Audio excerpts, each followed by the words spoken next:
दोस्तों, इस कहानी की शुरुआत हुई एक लड़की ड्रासा से जो पिछले 10 दिनों से एक गुफा में कैद थी क्योंकि उसे यहाँ से दूर एक एयरपोर्ट पर एक स्नाइपर शॉट लेना है। द्रासा ने ये शॉट ले इस बंदूक का शेल अपने पास रख लिया, जिसके बाद कहानी गई एक आदमी लीवाई पर। वो अपने घर से निकल दूर एक बीच पर बैठ कुछ पोएम लिखना शुरू कर देता है। तो तभी उसे एक मैसेज आया। लीवाई ये ऑर्डर फॉलो कर एक मरीन बेस पर पहुंचता है। यहाँ हमें पता लगा कि लीवाई एक बहुत ही तगड़ा स्नाइपर है जिसने 200 से भी ज्यादा किल्स किए हुए थे। वो अपने दादा और पिता की तरह मरीन में भी एज अ स्नाइपर सर्व कर चुका है, पर आजकल वो ज्यादा कुछ नहीं कर रहा। तो इस औरत के पास उसके लिए एक काम है। वो कहती है कि क्या तुम्हारे पास कोई ऐसा है जो तुम्हारे बिना ना रह पाए, कोई गर्लफ्रेंड वगैरह। लीवाई ने कहा नहीं, ऐसा कोई नहीं। सीन शिफ्ट होता है उस लड़की ड्रासा पर। वो अपने पिता के साथ अपनी माँ की कब्र पर पहुंची। यहाँ ये लड़की वो बुलेट का शेल अपने पिता को दे देती है। उनका मानना था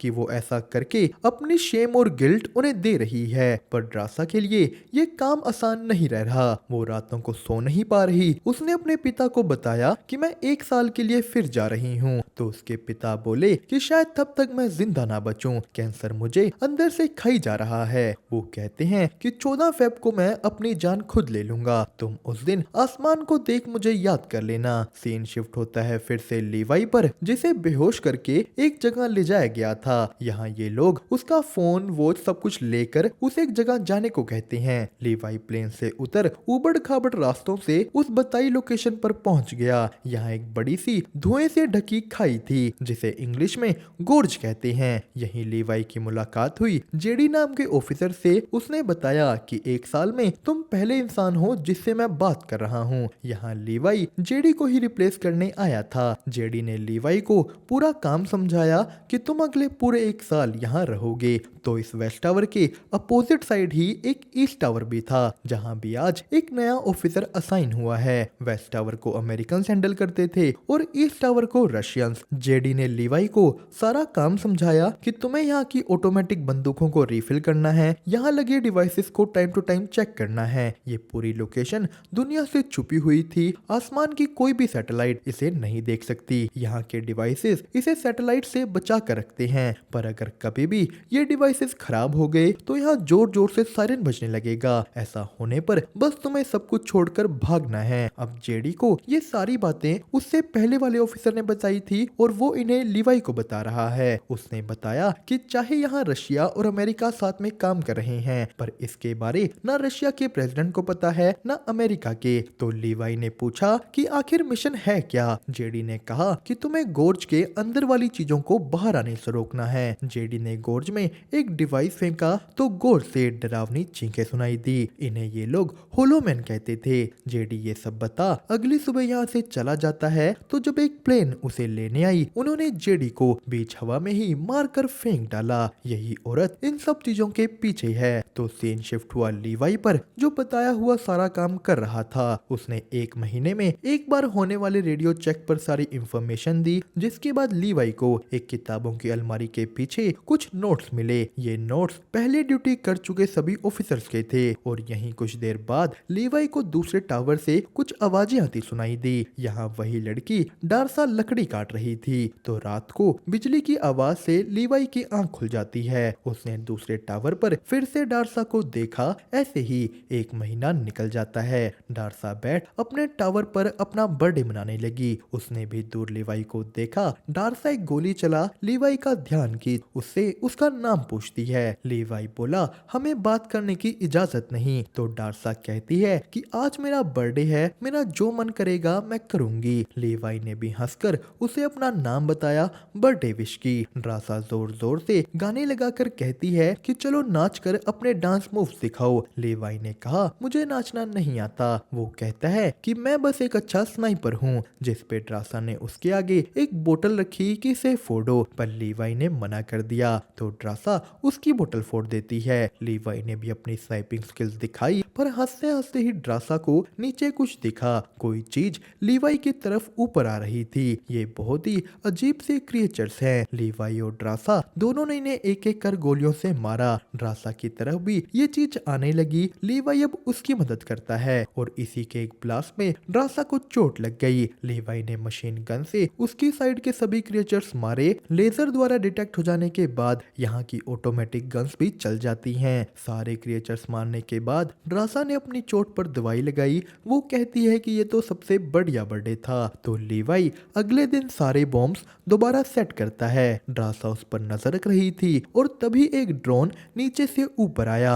उसके आते ही ये ऑटोमेटिक गन्स बंद हो जाती हैं। ड्रोन उड़कर वहां से दूर चला गया। जिसके बाद कहानी गई दिसंबर पर। आज क्रिसमस है। लीवाई ने ड्रासा को क्रिसमस विश किया। वो दोनों एक दूसरे का स्नोमैन बना क्रिसमस मनाने लगे। वो दोनों ऐसे ही दूर दूर से चेस खेलते हैं, ड्रम्स बजाते हैं। पर फिर आई फरवरी। ड्रासा अपने पिता को याद कर रो रही थी। वो कहती है कि काश इस वक्त तुम मेरे पास होते। तो लीवाई उसके पास जाने का जुगाड़ लगाता है। उसने एक मिसाइल तैयार की, एक बड़ी सी वायर ली। लीवाई इस वायर को मिसाइल के साथ जोड़ मिसाइल को ड्रासा की तरफ शूट करता है। ड्रासा ने भी मिसाइल की वायर को अच्छी तरह एक पेड़ के साथ बांधा। लीवाई प्रॉपर तैयार होकर इसी वायर पर लटक ड्रासा की साइड आ जाता है। आधे रास्ते उसे ग्रेविटी ले आई तो आधे रास्ते उसे जोर लगा कर आना पड़ा। लीवाई ड्रासा को फ्लावर्स देता है। रास्ते में आए पसीने की वजह से वो खुद नहाने चला गया और यहीं ड्रासा उसके कपड़े छुपा देती है। वो दोनों साथ बैठ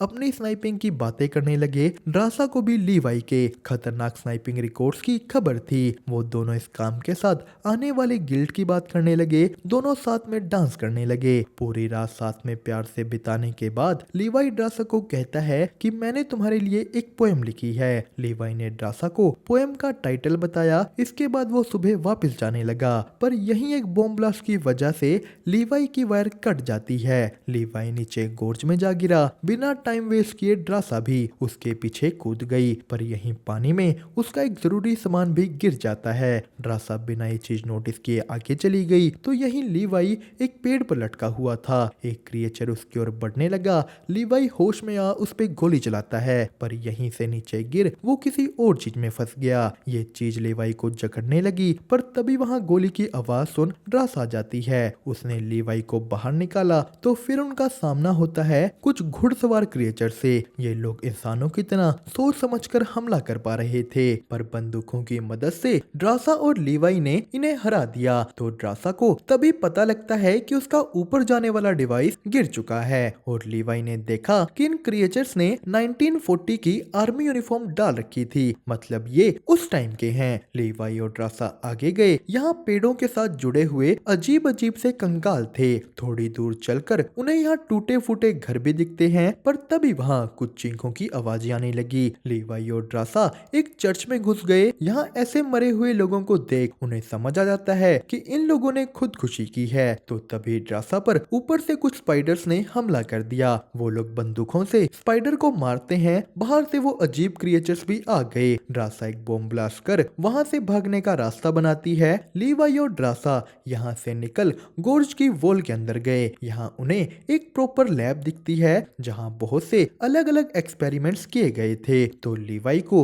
तभी एक कैसेट मिली। ड्रासा एक बैकअप जनरेटर ऑन करती है। उन्होंने एक कैसेट देखी। ये रिकॉर्डिंग 1946 की थी जिसमें ये औरत बताती है कि यहाँ पर कुछ बायोकेमिकल्स मिसाइल बनाई जा रही थी पर एक भूकंप ने सब कुछ खराब कर दिया। मिसाइल के केमिकल्स इस जगह में फैल गए जिस वजह से इंसान और प्लांट्स का डीएनए एक हो गया। जो भी इंसान इस केमिकल के चपेट में आएगा वो 5 दिनों में वैसा ही क्रिएचर बन जाएगा। तो गोर्ज में रह रहे उस टाइम के सभी लोगों ने खुदकुशी कर ली ताकि ये केमिकल यहाँ से बाहर ना जाए। पर तभी उनकी नजर कुछ ऐसे कंप्यूटर्स पर पड़ी जो 1946 से बहुत बाद के थे। लीवाई और ड्रासा को पता लगा कि यहाँ वो लोग मिलिट्री के लिए नहीं बल्कि एक प्राइवेट कंपनी के लिए काम कर रहे हैं जो इस जगह को अभी भी स्टडी कर रही थी। वो यहाँ के क्रिएचर्स का डीएनए ले सुपर सोल्जर्स बनाने की कोशिश कर रहे हैं। तो लीवाई की नजर इस गोर्ज के सेल्फ डिस्ट्रक्शन प्रोसीजर पर पड़ी। सैटेलाइट्स द्वारा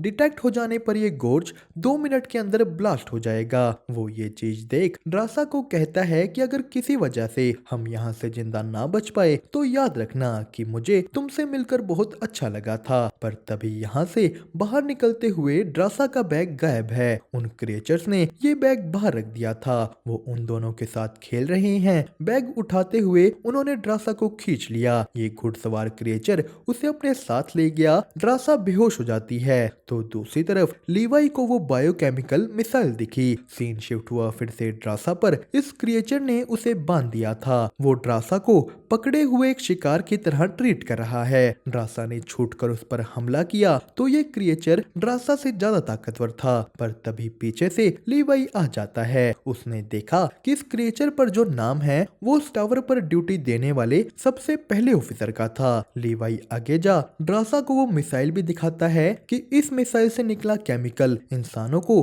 पेड़ों के साथ जोड़ रहा है। वो दोनों इन्हीं में से होते हुए आगे गए। ये सभी जिंदा सांस लेती चीजें थी। ये फिर से ड्रासा पर हमला करती हैं। लीवाई इन्हें काटते हुए आगे बढ़ा। आखिर में ड्रासा इनसे बचने के लिए इन सबको बॉम्ब से उड़ा देती है। लीवाई और उसे आगे एक जीप मिली। वो इस जीप में बैठ ईस्ट टावर की तरफ गए। यहीं वो टूटी हुई जिप लाइन थी। ड्रासा और लीवाई पीछे आ रहे क्रिएचर्स को मारते हुए अपनी जीप को उस जिप लाइन के साथ बांधते हैं। वो लोग इसी के सहारे ऊपर बढ़ने लगे, पर बाकी क्रिएचर्स भी वही जिप लाइन चढ़ ऊपर आ रहे थे। लीवाई और ड्रासा इस पोजीशन में भी उनसे लड़ते हैं। ये लड़ाई बिल्कुल भी आसान नहीं थी। लीवाई बिल्कुल ही जीप से लटक कर बचता है। उसने जीप का फ्यूल टैंक तोड़ उसमें आग लगा दी तो ये आग जल्द ही जीप पर भी पहुंच जाती है। उन्हें जीप को काट कर ऐसे ही आगे बढ़ना पड़ा। ड्रासा और लीवाई दोनों सही सलामत ईस्ट टावर पहुंच जाते हैं, पर अब उन्हें 5 दिन एक दूसरे से अलग रहना होगा। वो दोनों फैसला करते हैं कि अगर उनमें से कोई भी इन्फेक्टेड निकला तो वो